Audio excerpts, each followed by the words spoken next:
Safety and security measures for the trip include student grouping and logistics plan. Student grouping group leader appointment. A group leader will be designated to oversee and coordinate the activities of the student group. Logistics plan, guides, and teachers. A designated guide will lead the group at the front, providing direction and information. Accompanying the guide, the teachers will offer additional support, supervision, and assistance to the participants. GDA KICC personnel. 2 personnel from GDA KICC will be positioned at the rear of the group. Their role is to assist with logistics, ensure the smooth execution of activities, and provide support as needed. This strategic arrangement aims to enhance organization, communication, and overall safety during the trip.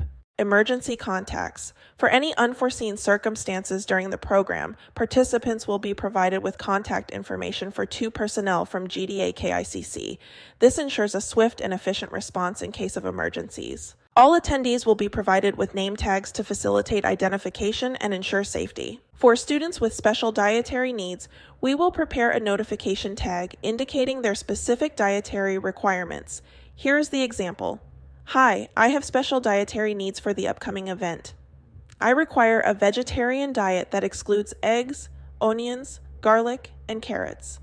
My preferred food choices include starches, tofu, green vegetables, and fruits. Thank you for your attention to this matter.